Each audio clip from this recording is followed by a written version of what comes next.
Hello, and I am Dallas Weddle. I will be talking today about my intercultural competency speech for Communications 2045. Again, my name is Dallas Weddle, and I will be talking about cancer and how it attacks and how it's treated. Um, I chose to talk about cancer and how it attacks and how it treated, honestly, because I can relate to cancer so well myself, given that I'm currently going through treatment and I've been on chemo 8 times. Cancer has hit my family very close to home. I have a rare genetic condition that spans four generations, and it's a very rare disease, but it's a 75% chance that once you have it, that you will pass it to your child. And so I was, wondering what could I really talk about in this speech, but I was like, what else could I talk about that I could really and truly relate to?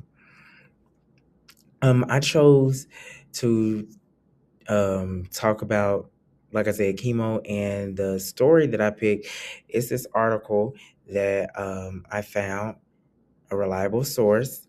And this article talks about cancer in the United States and how it has evolved over the years.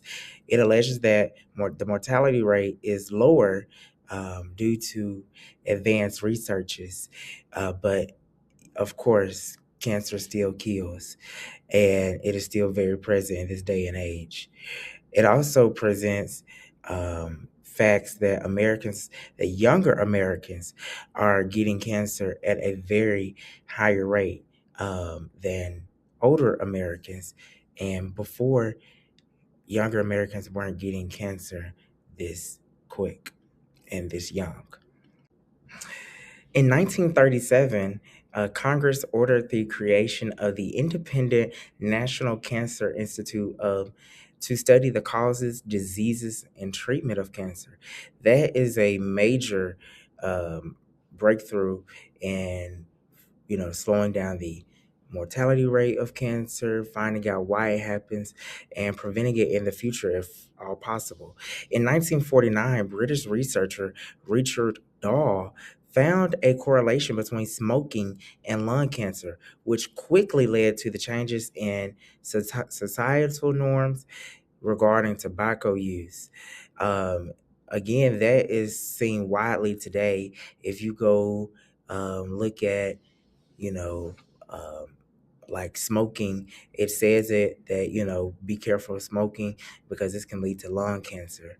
By the late 1950s, researchers found that a combination of chemotherapy with specific drugs decreased the mortality rate for patients with leukemia.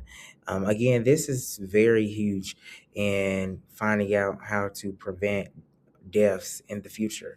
Again, not all deaths can be prevented when it comes to cancer, but if just one death can be prevented, then you're doing amazing. And that, like I said, that really sits home to me because I've gone through chemo 8 times, and I'm currently going through my eighth chemo drug right now. And just knowing that the doctors are trying to do all that they can and research and to find out what is a better way to prevent and slow down the cancer makes me feel well. And also, I don't have this on here, but I would also like to talk about in 1962, St. Jude Children's Research Hospital was founded by Danny Thomas, and his mission was to no child should die of cancer. And when the hospital first originated, children were dying of cancer at very, very high rates.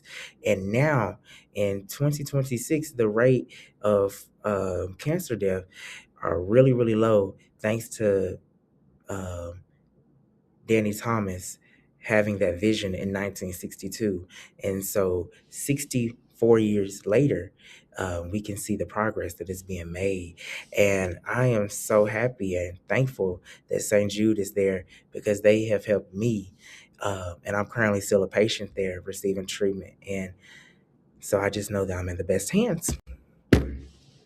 The current outlook for cancer in 2023, which was major breaking, a study in the New England Journal of Medicine estimates that up to 20% of U.S. cancer deaths in women could be linked to obesity, and that some 90,000 cancer deaths could be avoided annually if Americans could maintain a healthy body weight.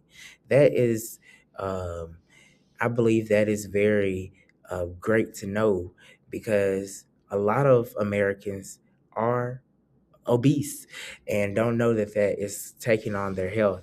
And so if they could, know that this could prevent cancer, if they could just, get active just a little bit throughout the day or throughout the week, that could help their livelihood just a little bit better. In 2006, the FDA approved Gardasil, the first vaccine to prevent HPV, which can lead to cervical cancer.